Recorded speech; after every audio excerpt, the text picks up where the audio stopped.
여러분 안녕하십니까? 오늘도 장영수 장수 군수와 관련된 새로운 의혹으로 뉴스를 시작하겠습니다. 올해 초 장수군이 주민들을 위해 육아용품 대여소를 개설하고 또 직원 관사를 만들겠다며 수억 원을 들여 한 다가구 주택을 매입했습니다.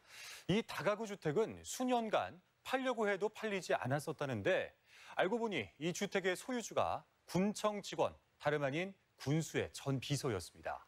뿐만 아니라 이 직원의 친오빠는 장 군수의 선거 캠프의 핵심 측근이었던 것으로 확인됐습니다. 허윤호 기자입니다. 지난해 갑자기 출산 육아용품 무료 대여소와 신규 공무원 관사를 만들겠다고 나선 장수군. 이를 명분으로 올해 초 장수 읍내에 3층 규모의 다가구 주택을 6억 6천만 원을 들여 매입합니다.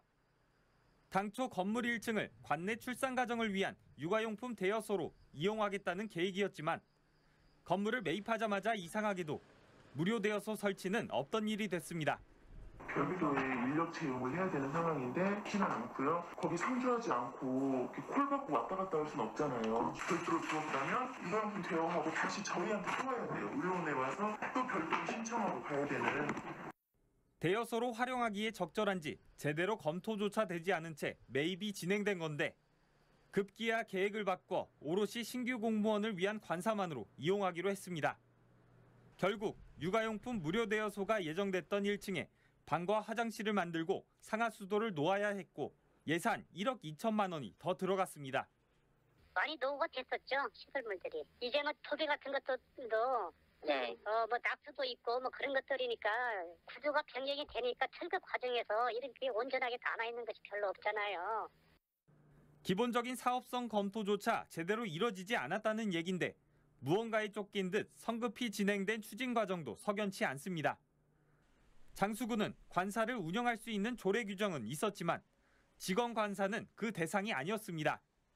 하지만 장수군은 건물 매입 불과 한 달 전 운영 근거를 만들기 위해 조례까지 뜯어 고칩니다. 더구나 개정된 조례에는 장수군수가 필요하다고 인정만 하면 사업을 진행할 수 있다는 항목을 신설했고 이 조항을 근거로 직원 관사를 추진합니다. 그렇다면 과연 누구한테 건물을 샀을까? 알고 보니 건물 소유주는 장영수 군수 취임 직후 군수 비서실에 근무했던 비서 A씨였습니다. 해당 건물을 2년 동안 팔기 위해 부동산에 매물로 내놓았지만 팔리지 않던 건물이었다고 말합니다. 좀 매각이 좀 잘 안 돼. 그때 이제 그랬었는데 그러니까 보러 오는 사람도 있었는데 잘 안 맞고 이제 또 좀 그런 것들도 있었고. 더구나 해당 직원의 오빠는 장영수 장수군수의 도의원 선거 때부터 핵심 역할을 했던 캠프 측근 인사로 알려져 있습니다. 엄청 도와줬다고 해야지. 옛날 도원 캠프 때부터 할 때 그 사람들이 주택이 됐었고 가장 큰 가까운 측근인 건 뭐 사실 오랫동안 있는 도인일 때부터 같이 그리고 1년 후배예요 장문수. 그림자 같은 존재라고 보면 되지 않겠습니까? A씨와 A씨의 오빠는 감정평가를 통해 당초 내놓은 가격보다 싸게 팔았다며 특혜는 없었다고 의혹을 부인합니다.